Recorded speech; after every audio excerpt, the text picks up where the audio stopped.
Welcome to beautiful Molsheim, a place with 115 years of history where you can still feel the boldness, innovation and genius of Ettore Bugatti. It's his principles that were also guiding us today when developing the new Bugatti, which you will see in a few moments. He was not only obsessed with technology and performance, but also with aesthetics and beauty, making his cars timeless, even 100 years later, still looking beautiful. It took another visionary to take Bugatti to the 21st century, Ferdinand Piëch with the Veyron. Quad-turbo W16, over 1000 horsepower, over 400 kilometers per hour, timeless design and perfection in every detail, and at the same time, breaker of many records. That's the car that brought the hypercar era to its beginning. Since then, Bugatti has continued to push the boundaries of technology, luxury and performance. The W16 has evolved from the initial 1000 horsepower to 1600 horsepower in the Chiron, which then broke the 300 mile/hour barrier. During the Chiron era, we saw some beautiful specials rolling out of the Atelier: the Pure Sport, the Super Sport, the Divo and the 110. More recently, we have isolated the purest essence of the W16 with the Bolide and continued the great legacy of elegant roadsters with the Mistral. When Ettore felt like a certain technology was pushed as far as it would go, or there was a lot more potential by doing something completely new, he would start a new page. The W16 is what we call peak engine. There has never been a more complicated combustion engine produced, and there never will be. So, in Ettore's spirit, we are starting a new page. Tonight, we will unveil a brand new Bugatti that does not share a single component with the Chiron or any other car, but what it does share are the inherited principles of Ettore, the mystique of Molsheim, and the over century of heritage of Bugatti, a car that is unmistakably a Bugatti. We have given our very, very best to create this masterpiece. It is incomparable. And I even dare to say, Ettore himself would be proud of it. We can't wait to show it to you, but first, let's look at what happened during the last 20 years.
Welcome everyone watching from around the world to this very important moment. Tonight we will reveal in the home of Bugatti the first entirely new Bugatti since the Chiron. It is inspired by our history, it is engineered with advanced technology, and it is designed pour l'éternité. We've kept you waiting long enough, so now it's the time to enter a new era for Bugatti. So let's start the show.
Ladies and gentlemen, the Bugatti Tourbillon.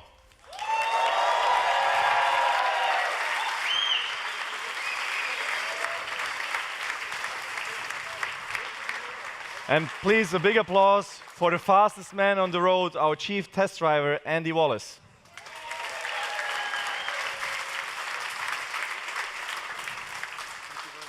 Thank you, Andy. What a historic moment here at the historic Bugatti location in Molsheim, France. Can you believe this? This is a moment that many of us will remember for a long time. During the W16 era, we have called our cars after historic race drivers that are very successfully racing Bugatti cars in the pre-war era.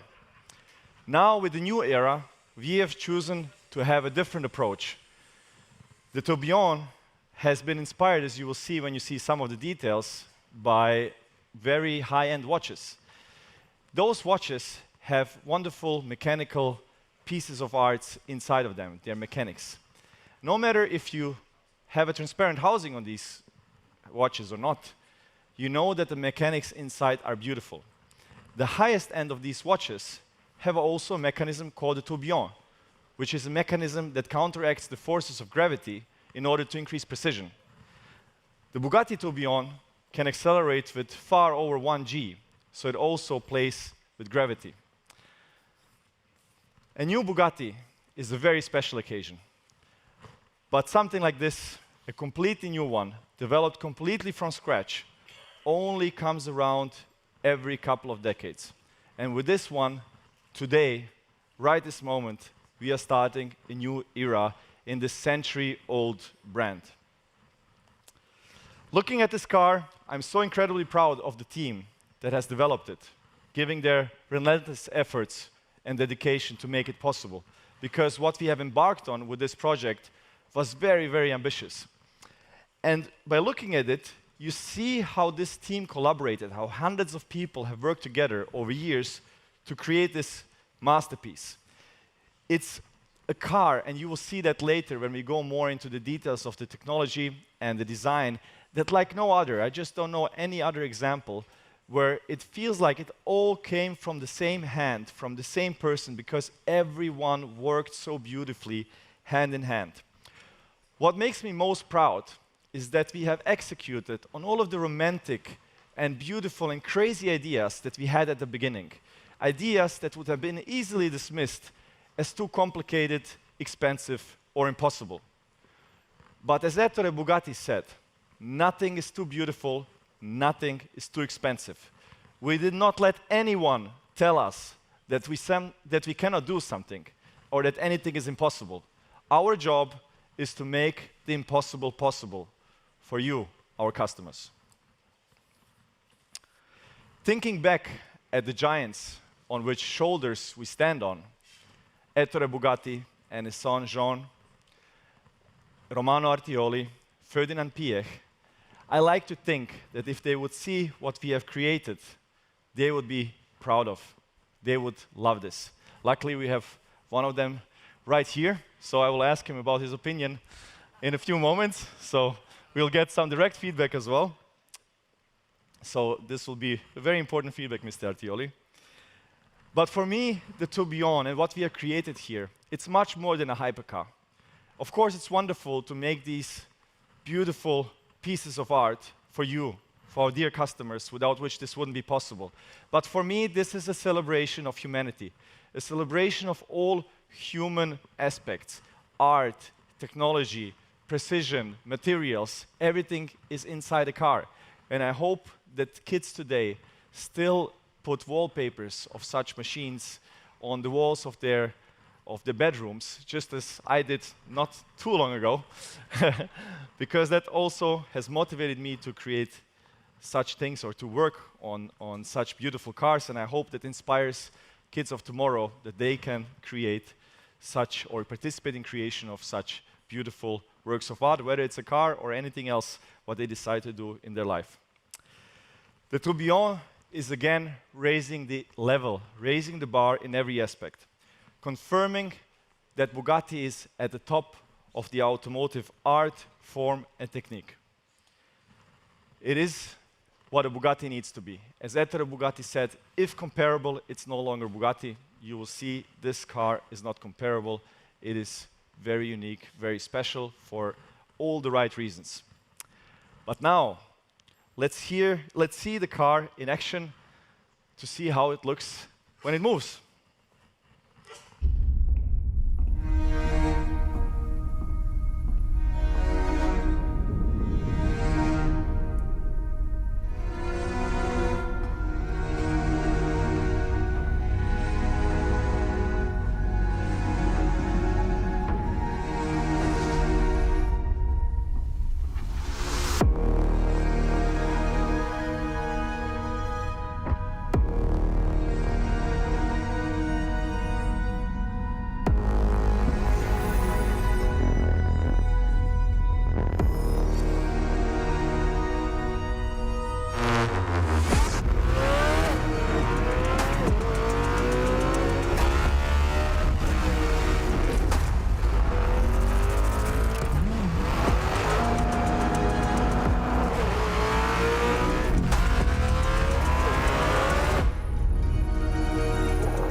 You could see already some of the details of the car.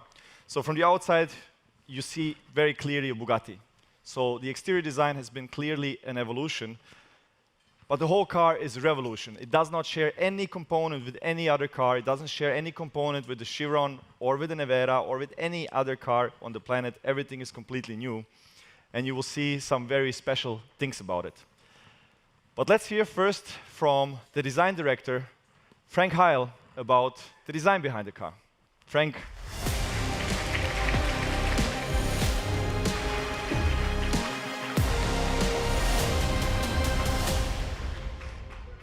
Thank you, Mate.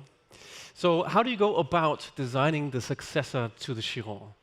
It seems like a kind of big task, right? The aspect of timelessness is key to us. How do you make a car timeless? For it to be timeless, it needs to be authentic. It needs to tell a story.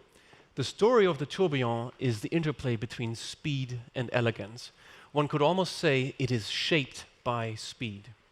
Now, we draw inspiration from many things. For example, if we observe nature here, the falcon, fastest creature on the planet, if it nosedives for its prey, what does it do? It tucks under its wings. It reduces its frontal area to pick up speed more quickly.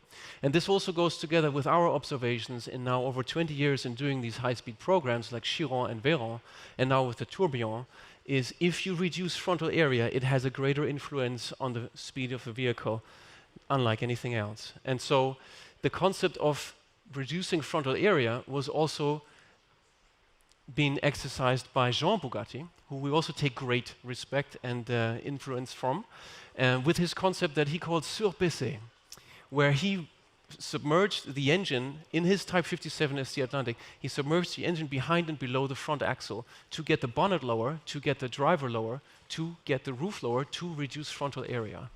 So that's already taken inspiration from. You will find the concept of surbaissé in this car as well, as we have reduced this car in relation to the Chiron by 33 millimeters in height. That's quite a big job in terms of car design. And that not only does have a huge effect on aerodynamics and the frontal area, but also on its proportions. Now, before we talk about any design theme or line or color, we have got to get the proportions just right. And as you can imagine, if you lower the roof, the wheels look bigger, it's an improvement for the proportions. Also, the body posture of this new car, you can see it is raked forward, ready to pounce at standstill, very much like a predator. The Type 57 you see here in comparison, this is how much lower it was, and that's exactly what we've done with the new car. We've reduced its frontal area. Jean Bugatti crafted the Type 57 SC Atlantic from a special magnesium alloy that couldn't be welded back in the day, so it was riveted together in the center from two halves. And ever since those times, the accentuated center line became part of our stylistic DNA. So you will find a center line also on the new car that is marked. It even goes through into the interior.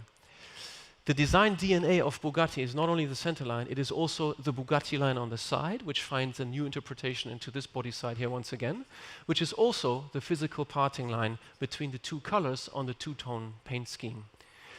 Also, the horseshoe has a new wide proportion, and it is the origin of all the volumes and line work on the front. It is the backbone of the architecture of the front.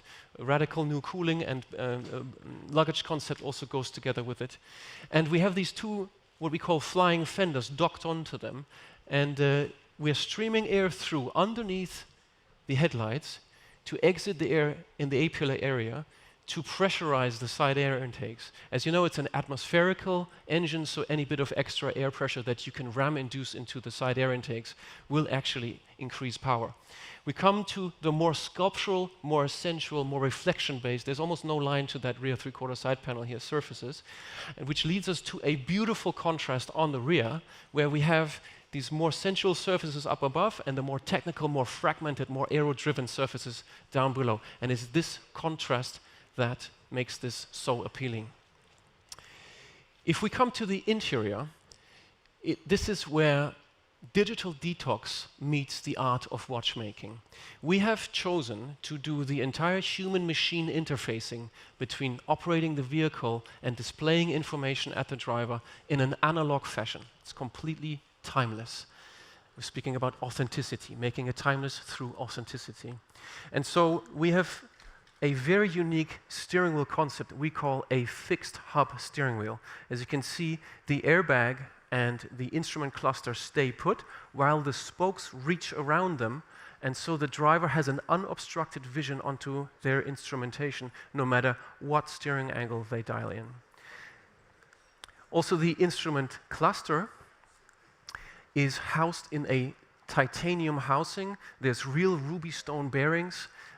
It's covered in sapphire glass. It is in every way like an exquisite watch. Also, the center console draws inspiration from the art of watchmaking, as it is a skeletonized approach. There's real crystal glass set in machined aluminum. It's the aspect of transparency, like in a tourbillon watch with a glass back face. So you see, the tourbillon is really made not for the future, but for eternity. And with that, I want to hand back over to Marta. Thank you very much.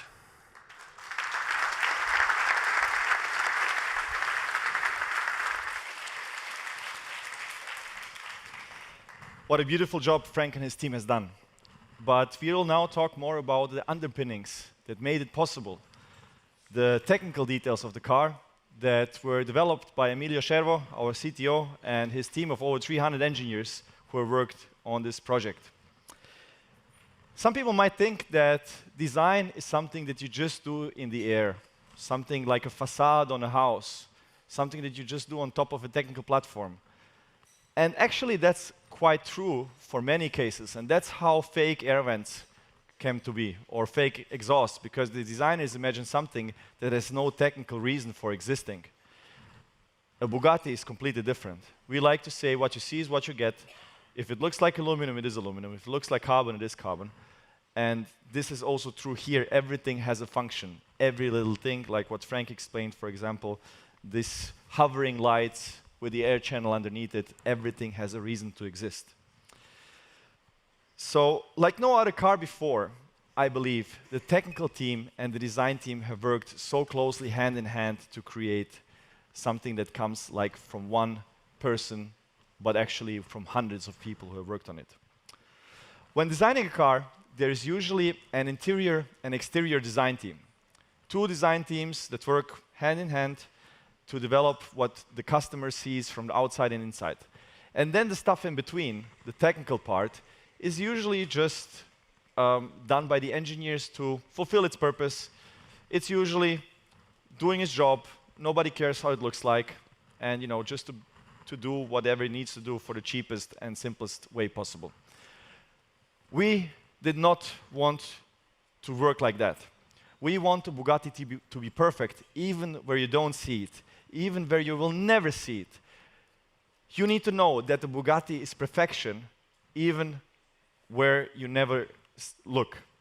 It's important to us, because we want every piece of it to be perfection. So we have created a third design discipline, which we called the rolling chassis design. So that was making sure that the car in its naked form, like here in this picture, is beautiful as well. And every piece of it, every part you take off the car, the suspension arm, the engine mount, the gearbox, the electric motor, everything has to be beautiful. Everything has to be so that you put it in a gallery, it is like a piece of art.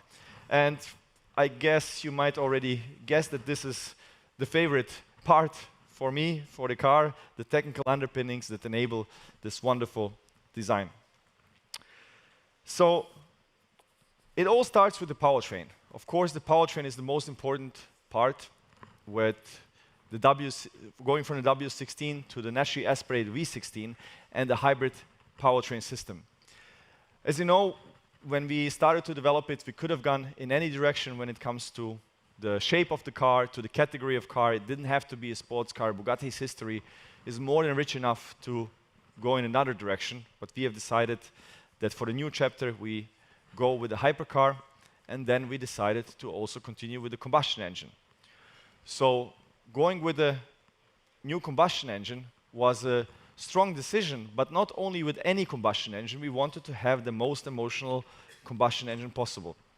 That's why naturally aspirated, but the naturally aspirated engine was only made possible by a very high-tech electric powertrain, 3 electric motors, a 25 kilowatt-hour battery pack, which gives enough power, but also decent all-electric range if you need it, especially to make the car future-proof in case in some areas you will not be able to run with a combustion engine at all.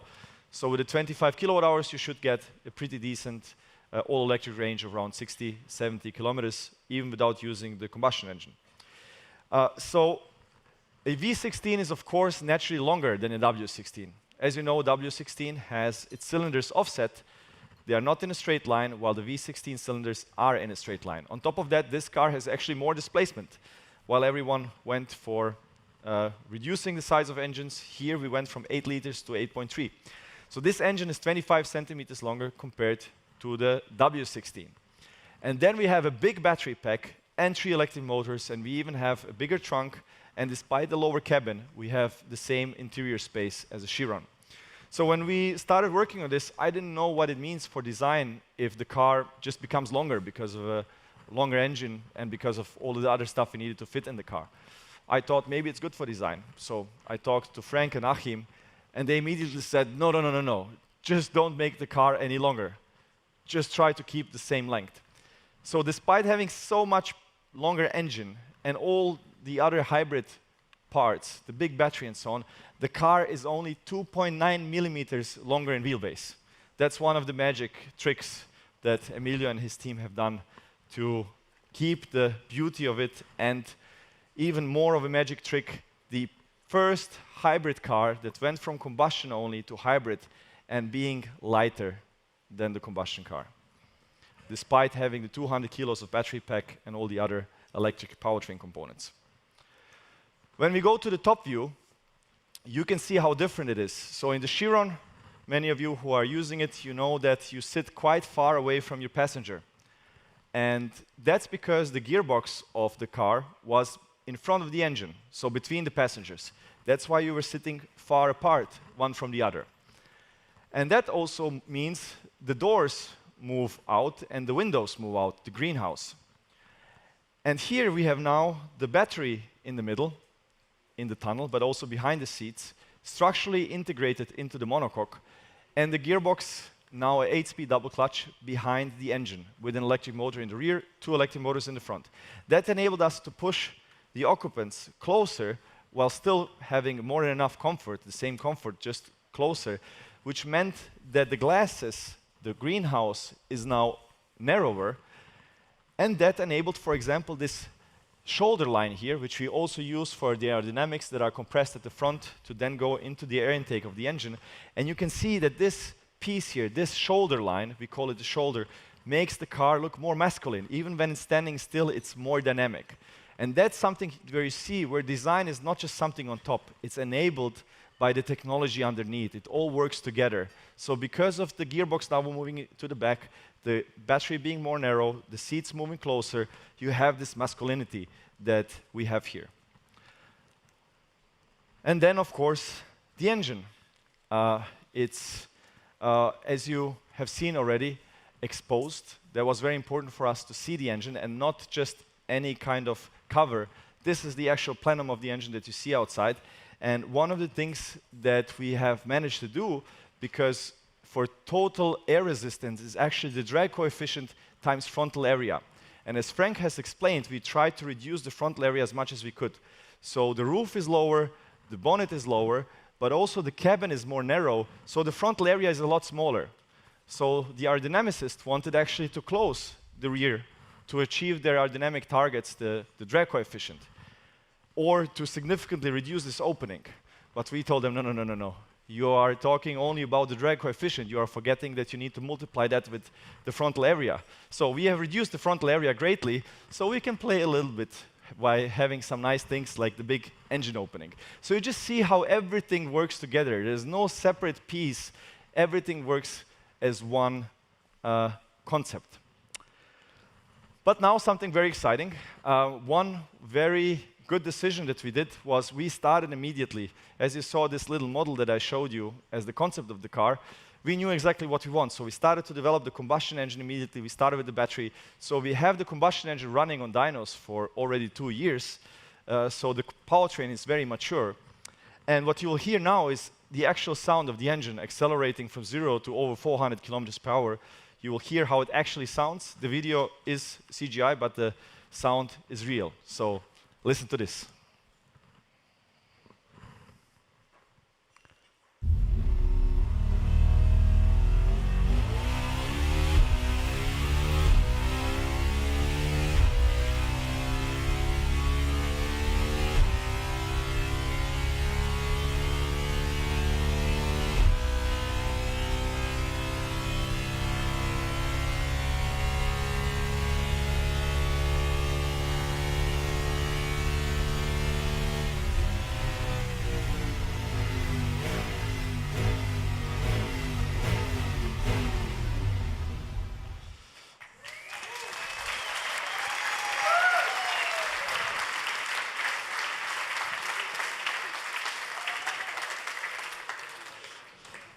So it's a very unique sound, right?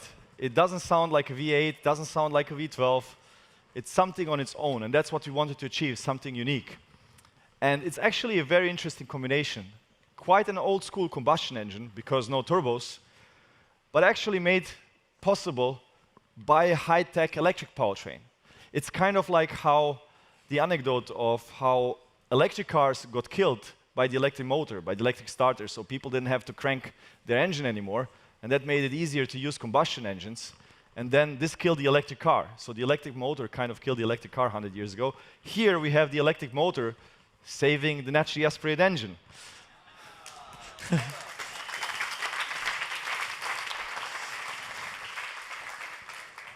And another interesting thing we saw here was how the instrument cluster works.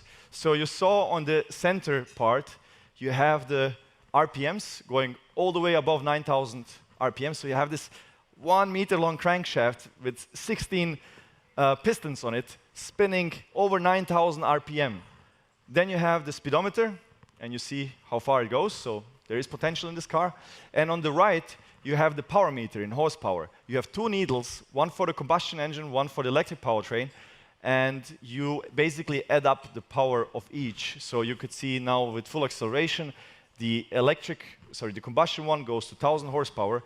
The electric one goes to up to 800. So we have 1,000 horsepower from the combustion engine, 800 horsepower from the electric, for a total power of 1,800 horsepower.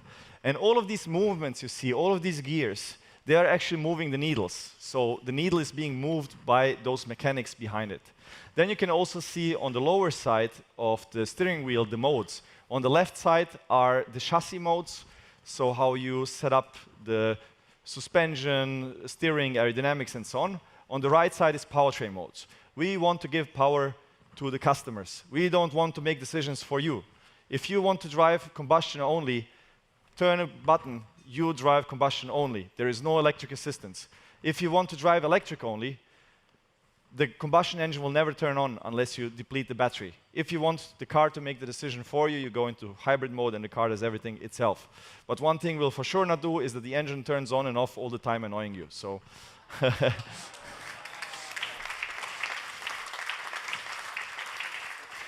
And another cool thing, on the left side, we are displaying the battery state of charge with an analog Swiss watchmaking instrument instead of a digital way.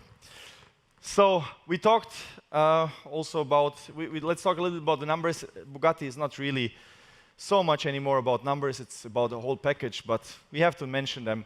I will just mention one. The 0 to 400 kilometers per hour is 7 seconds faster compared to the Chiron.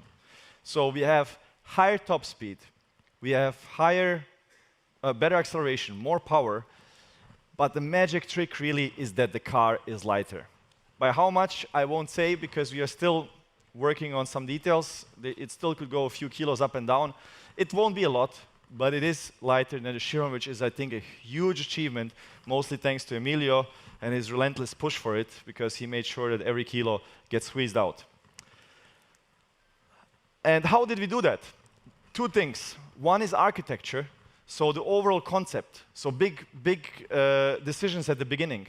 So going from the combustion engine, from the turbo engine to a naturally aspirated one, you lose a lot of the peripherals that you need with a turbo engine.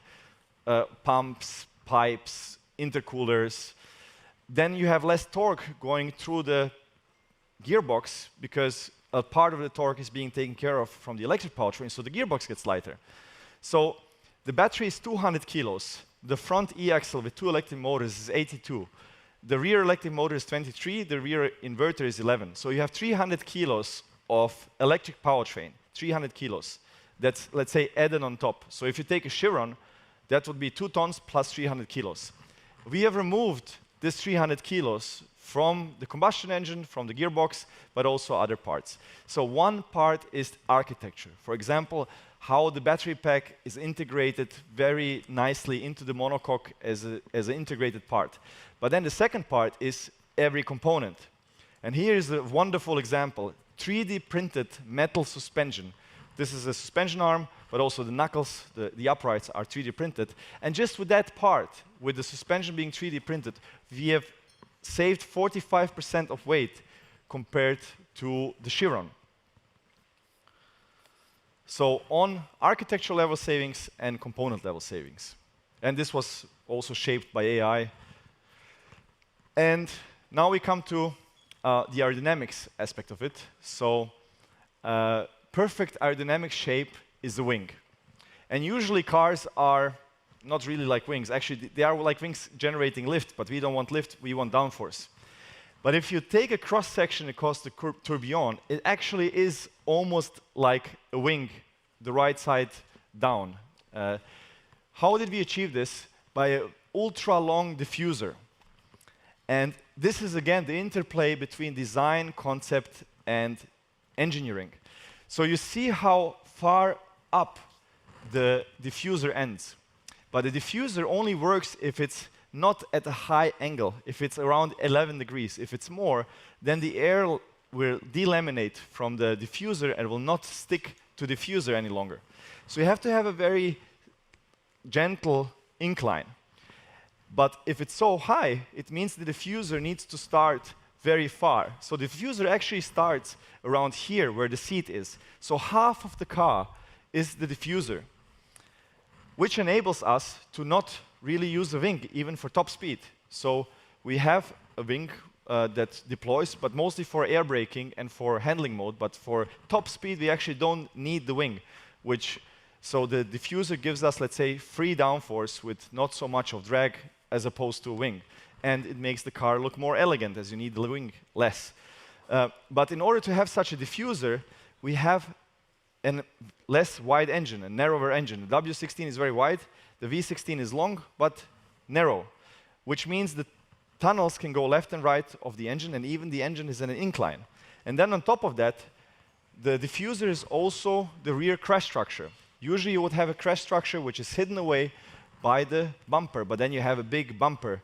Here, the diffuser is also taking the crash load, so you have this open rear end where you actually see the rear tire when you are behind the car, and this beautiful light rear design. And that's also how we save some weight. So you just see the interplay between engineering and design. So, another beautiful thing that you can see here, please have a look later at the engine. That's my favorite view as well.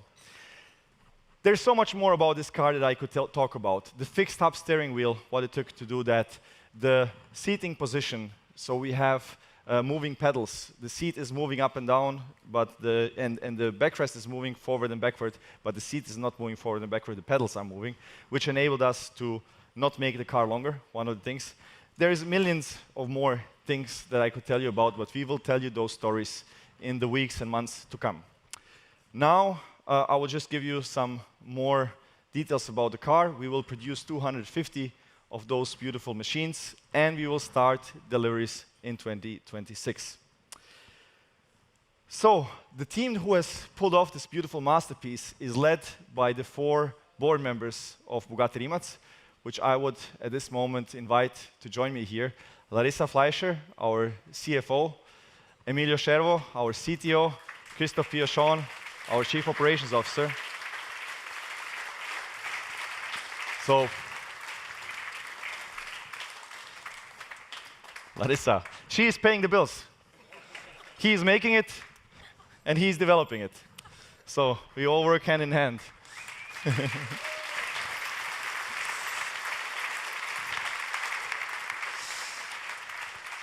So, that's the tourbillon. Much more to see and experience. This is just a preview.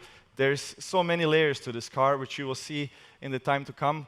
We just gave you the surface. Now we will say goodbye to the thousands of people who have joined us from their homes online. Thank you so much for being here with us. And for all of you, you will now be able to see the car. But before we do that, one, vive la marque. So, 3, 2, 1, vive la marque! Please, come and see the car.